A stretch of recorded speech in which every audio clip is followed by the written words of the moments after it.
بسم الله الرحمن الرحيم. اللهم صل على سيدنا ومولانا محمد وعلى آل سيدنا ومولانا محمد وبارك وسلم. قال النبي صلى الله عليه وسلم: اللهم ارزقني عينين هطالتين تسقيان القلب بذروف الدمع من خشيتك قبل أن تكون الدموع دما والأضراس جمرا.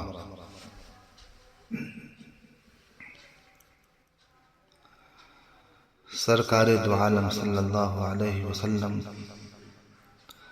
اللہ تبارک و تعالی سے درخواست کرتے ہیں: یا اللہ، مجھے برسنے والی آنکھیں نصیب کر جو دل کو تیری خشیت و خوف کی بنا پر بہتے ہوئے آنسوؤں سے سیراب کر دیں، بغیر اس کے کہ آنسو خون ہو جائیں اور کچلیاں انگارے بن جائیں۔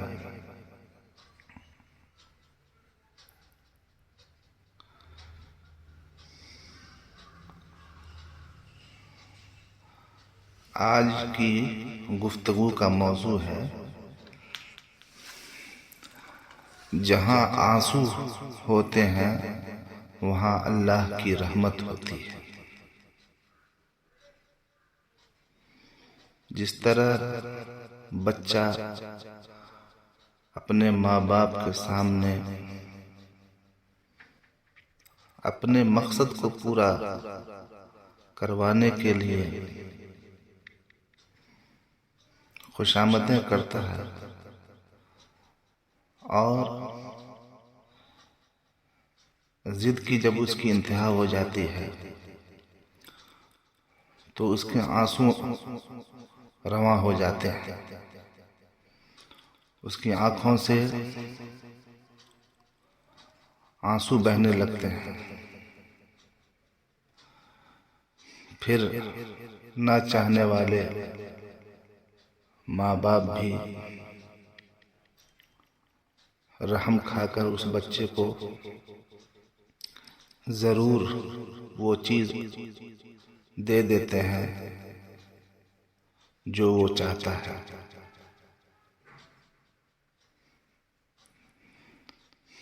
ایسے ہی بندے کو اللہ تبارک و تعالی کے ساتھ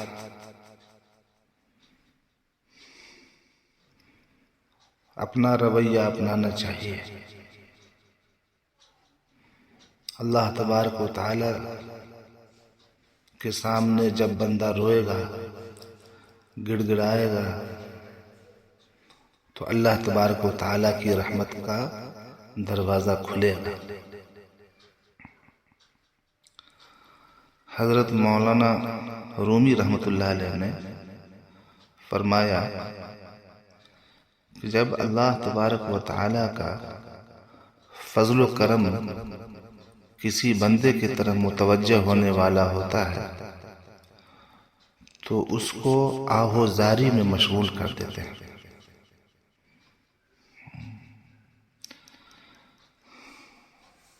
حقیقت ہے، بندہ جب اللہ کے سامنے روتا ہے تو اللہ تبارک و تعالی کی رحمت جوش میں آ جاتی ہے اور اس کے قلب کے اندر نور پیدا ہوتا ہے، اس کا قلب صاف ہوتا ہے، اس کے دل کی زمین شاداب ہوتی ہے، زرخیز ہوتی ہے۔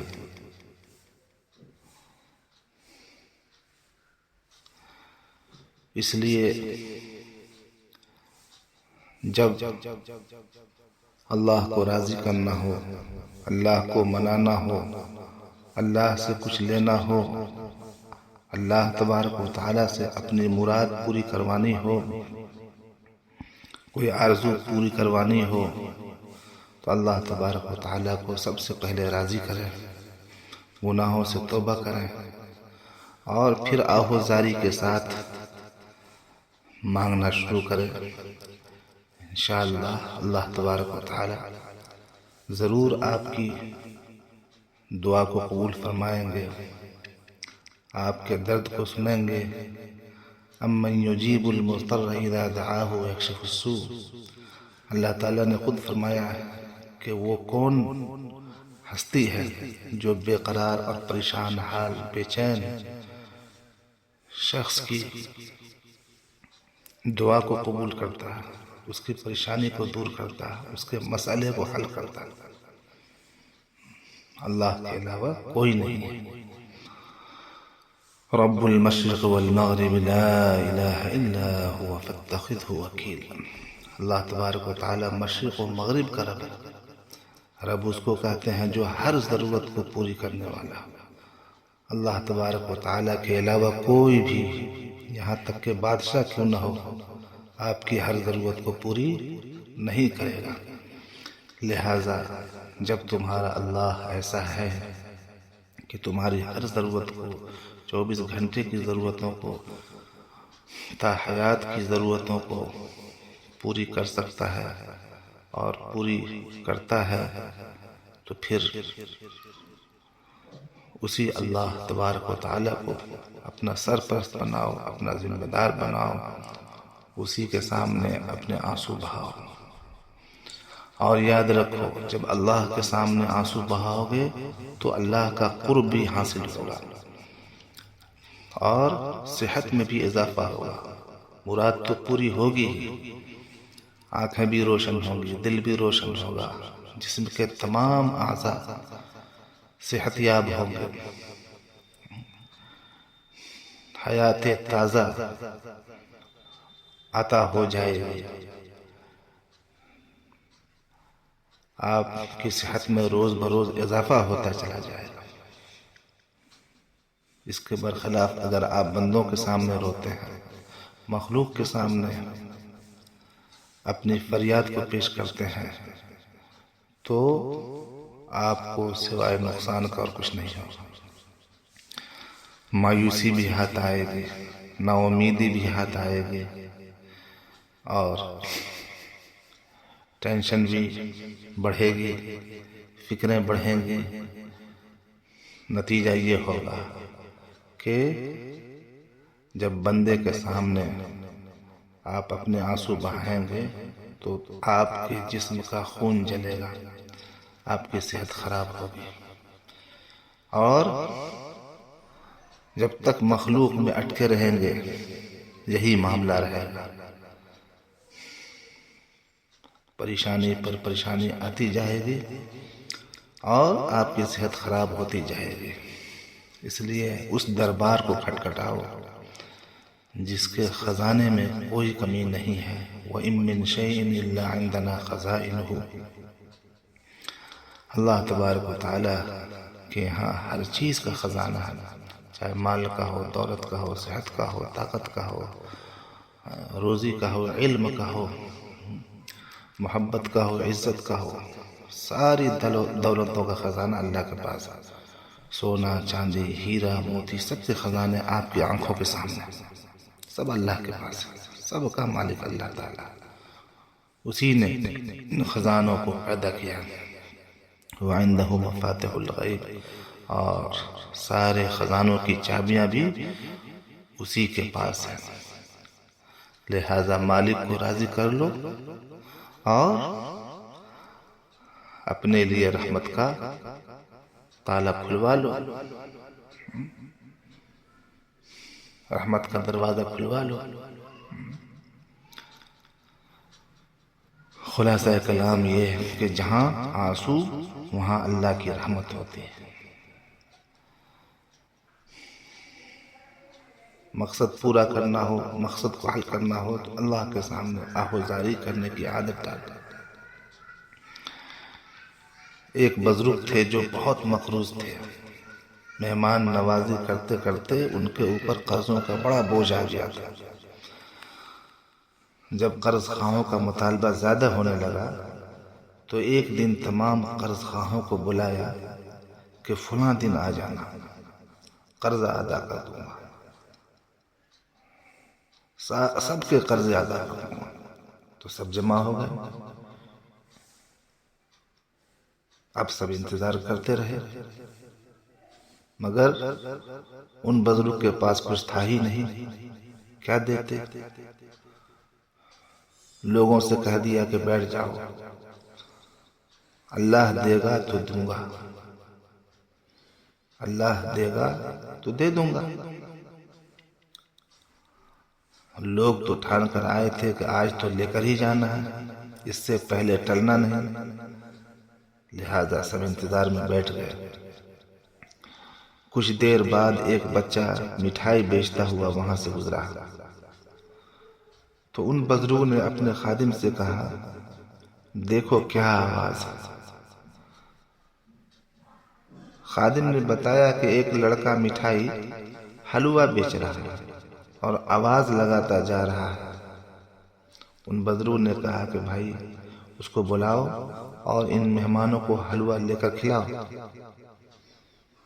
چنانچہ اسے بلایا اور ساری مٹھائی خرید کر سب کو کھلا دی۔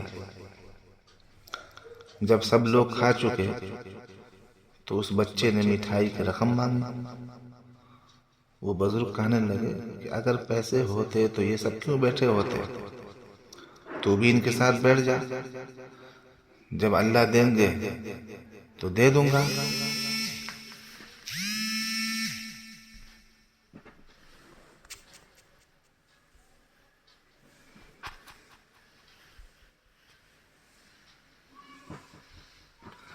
اس پر وہ خوب رونے لگا اور چیخ چیخ کر رونے لگا۔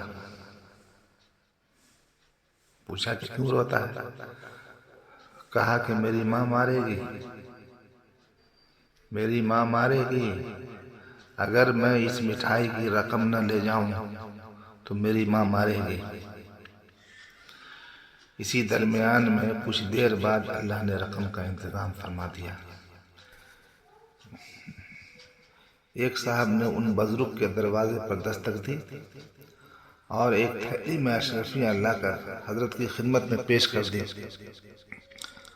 بزرگ نے خادم کو گننے کا حکم دیا کہ دیکھیں کتنی ہیں۔ جب گنی گئیں تو وہ اشرفیاں اتنی تھی کہ قرض خواہوں کے قرض اور مٹھائی کی قیمت کے لیے کافی ہو گئی، اور اس سے قرض بھی ادا کر دیا گیا۔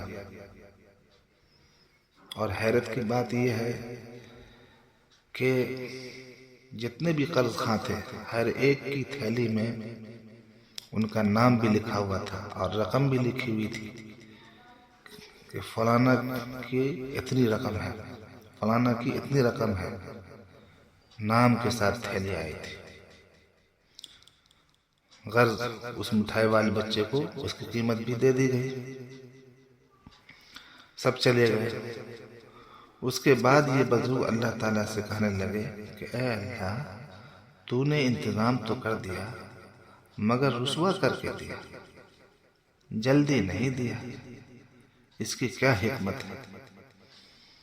اللہ کی طرف سے الہام ہوا کہ ہماری طرف سے تاخیر اس لیے ہوئی کہ یہاں مانگنے والے تو سب تھے مگر ان میں کوئی رونے والا نہیں تھا۔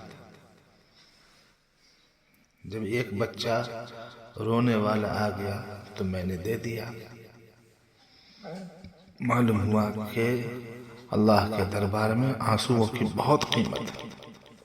وہ آنسو جو اللہ تبارک و تعالیٰ کے حضور میں گرائے جاتے ہیں ان کی بہت قدر و قیمت ہے۔